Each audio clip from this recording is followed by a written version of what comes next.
Bharat news 44। हा जो कार्यक्रम सगळे माजी सैनिक आहेत आणि त्यांच्या माध्यमातून आणि या टीमच्या माध्यमातून आपल्या समोर सादर केले आहे। एक छोटीशी कल्पना सुचली।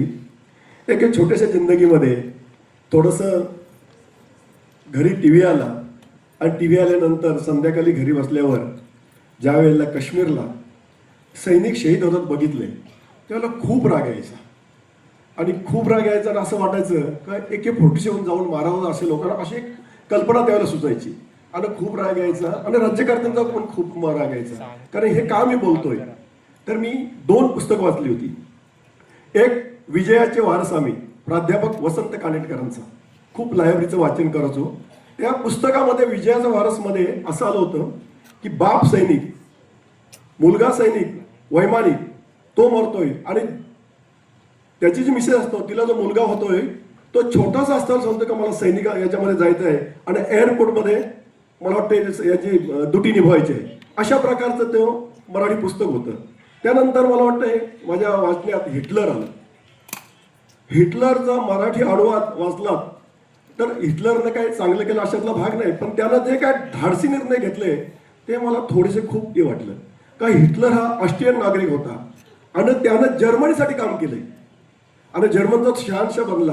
पण त्याची एक गोष्ट जी पटली की आज आपण भ्रष्टाचाराबद्दल भरपूर काय बोलतो तर त्याचा जो तोडीचा जो कमांडर होता त्यानं भ्रष्टाचार केल्यावर त्याचा जो शेवटचा वाक्य आहे ते असं आहे की गोली तू घालतोस की मी घालू, आणि त्यानं स्वतःच गोली घालून घेतलेली आहे। तर हे अशा प्रकारचं ऐकल्यावर वाटलं की आपले सैनिक सीमेवर कोणी पण येऊन आपल्या सैनिकांना मारतोय, कोणी पण दगड मारतोय, हे सगळं ऐकल्यावर खूप वाईट वाटायचं। एक गोष्ट मराठीमध्ये सुंदर म्हटलेली आहे, प्रेमात आणि युद्धात सर्व काही शक्य असतो। मग जर युद्धात शक्य असेल तर आपला सैनिक मरतोय त्याचा बदला घ्यायला नको। आपल्या मला वाटतं सैनिकांचा शिर पाकिस्तानला घेऊन तो तिकडे नाचवतात आणि इकडे बघत राहतो आणि मग असं वाटायचं की सैनिकांसाठी मी जरी मनात काय असलं तर मला करता येईल का, आणि मला प्लॅटफॉर्म मिळत नव्हता। आणि अचानक एक दिवशी माझे एक मित्र गटविकास अधिकारी आहेत पेनचे, त्याने मला फोन केला का तुमचा फार्म हाऊस आहे तो कोस्ट गार्डच्या लोकांना एक 5-6 तासासाठी द्याल का, अगदी आपल्या कोरोनामध्ये तिथं कोणाला यायला मिळणार नाही, पण कोस्ट गार्डचे लोक तिकडून निघालेत आणि ते उरण नेव्हीमध्ये त्यांना जायचं आहे। मला खूप आनंद झाला, कोस्ट गार्डच्या लोकांसाठी माझा फार्म हाऊस द्यायचा आहे, खूप बरं वाटलं आणि तो दिला। फक्त एकच विनंती केली का 2 मिनिटं मला त्यांना भेटता येईल का, मला सैनिक जवळून बघायचे।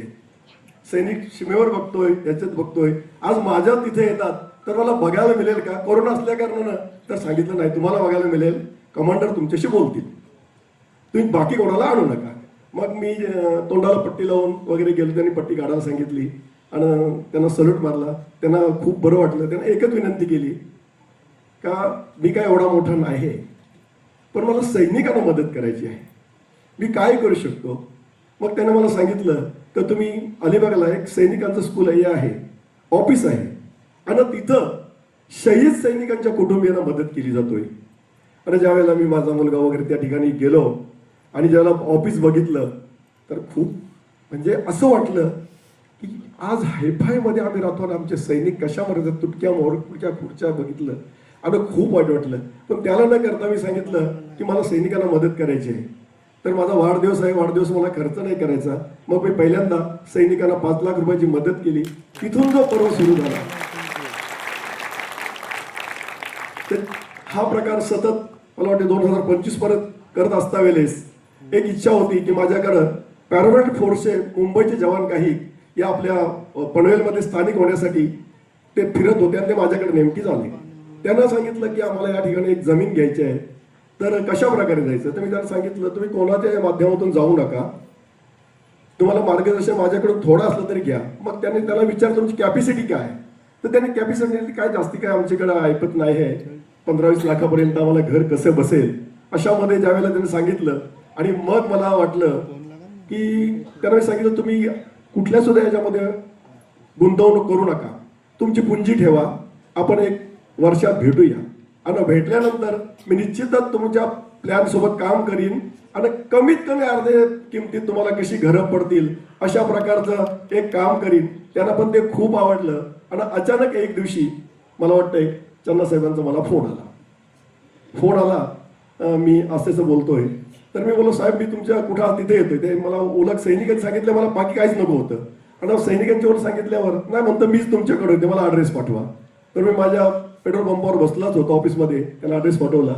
ते ज्यावेळेला माझ्याकडे आले आणि त्यानं एक शाम देश के नाम याच ठिकाणी हे प्रोग्राम झालाय.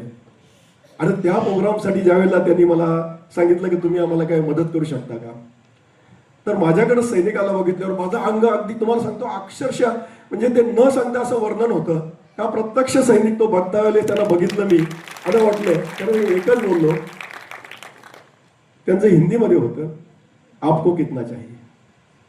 आणि खरंच सांगतो एवढा आनंद झाला कुठं तिथंच ठरवलं की तोपर्यंत ऑपरेशन सिंदूर 2 हा झालेला होता.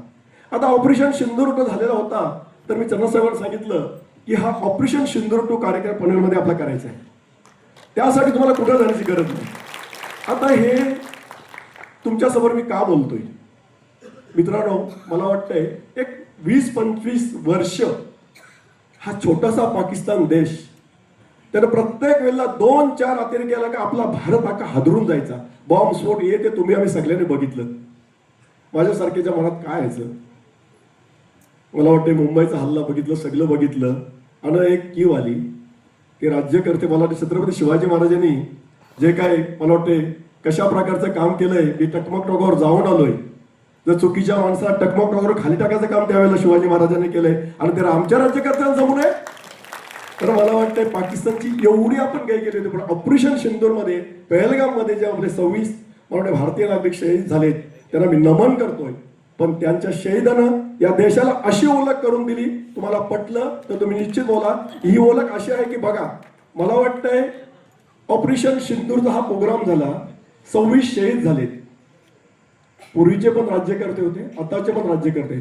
जी काही 14-15 दिवस लागले मला वाटतं चन्ना साहेबांनी मस्त सांगितलंय. त्या 14 दिवसामध्ये जी काय मला वाटते पायाभूत सुविधा म्हणजे ज्यासाठी ऑपरेशन कशा प्रकारे करायचं ते काम केलं. आणि ज्या पाकिस्ताननं आपले 2-4 अतिरेकी आणून पण आपल्या भारताला आणलं त्याला एकाच रात्रीत दाखवून दिलंय का भारत चीज का आहे.